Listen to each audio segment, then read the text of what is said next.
Genesis chapter 39. Joseph had been taken down to Egypt.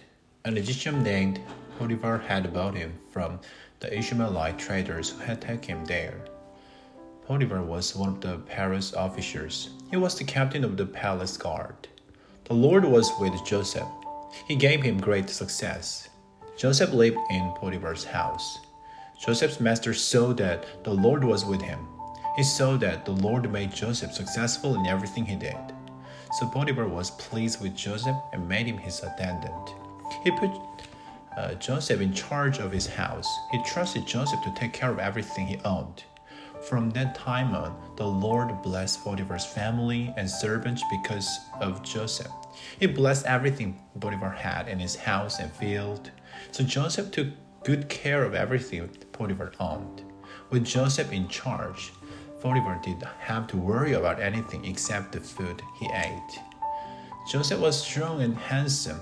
After a while, his master's wife noticed Joseph. She said to him, "Come to bed with me." But he refused. "My master has put me in charge," he told her.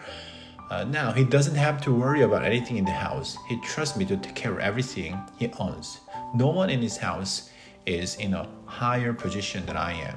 My master has not held anything back from me except you. You are his wife. So how could I do an evil thing like that? How could I sin against God? She spoke to Joseph day after day, but he told her he wouldn't go to bed with her. He didn't even want to be with her. One day, Joseph went into the house to take care of his duties. None of the family servants was inside. Potiphar's wife grabbed him by his coat. "Come to bed with me," she said, but he left his coat in her hand and he ran out of the house.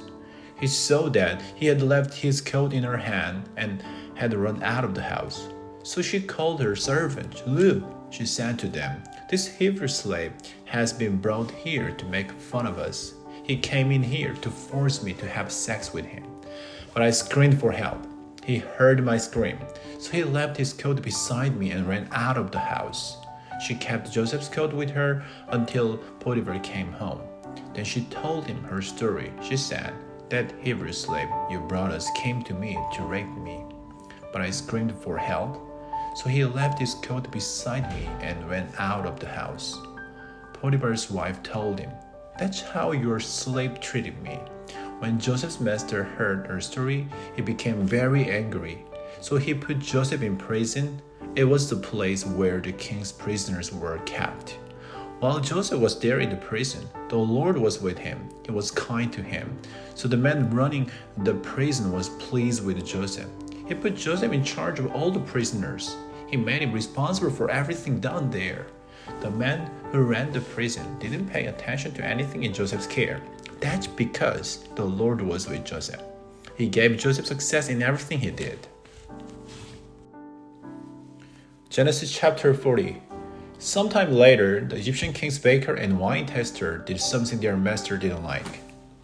So Pharaoh became angry with his two officials, the chief wine tester and the chief baker.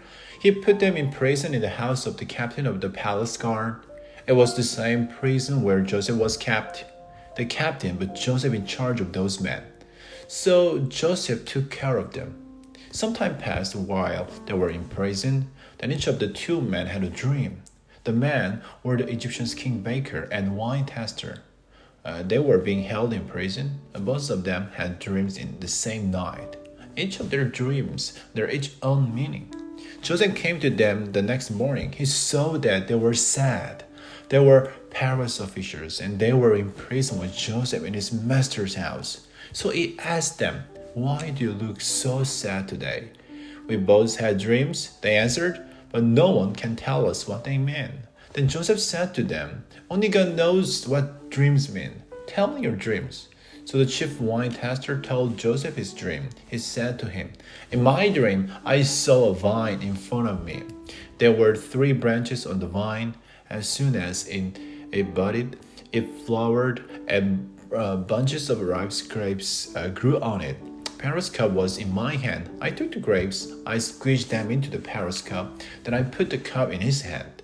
Here's what your dreams mean." Joseph said to him, "The 3 branches are 3 days. In 3 days, Paris will let you out of prison. He will give your job back to you, and you will put Paris' cup in his hand. That's what you used to do when you were in his wine tester. But when everything is going well with you, remember me.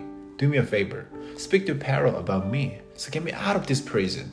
I was taken away from the land of the Hebrews by force. Even here, I have not done anything to be put in prison for.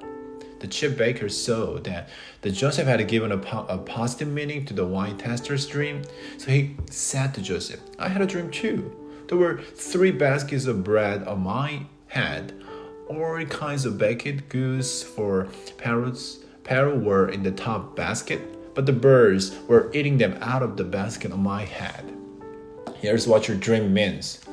So Joseph said, the 3 baskets are 3 days. In 3 days, Pharaoh will cut your head off. Then he will stick a pole through your body and set the pole up. The birds will eat your flesh. The 3rd day was Pharaoh's birthday. He had a feast prepared for all his officials. He brought the chief wine tester and the chief baker out of prison. He did it in front of his officials. He gave the chief wine tester job back to him. Once again, the wine tester put the cup into Pharaoh's hand. But Pharaoh had a pole stuck through the chief baker's body. Then he had the pole set up. Everything happened just as Joseph had told them when he explained their dreams. But the chief wine tester did not remember Joseph. In fact, he forgot all about him.